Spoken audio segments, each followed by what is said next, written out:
kalkmıyor arkadaşlar. Ördek kalkmıyor ama. Ha! Ha! Ha!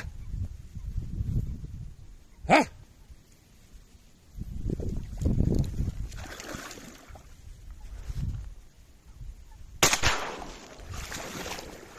Abi yemin ediyorum böyle bu kadar şanslı bir insanı hayatınızda daha başka göremezsiniz.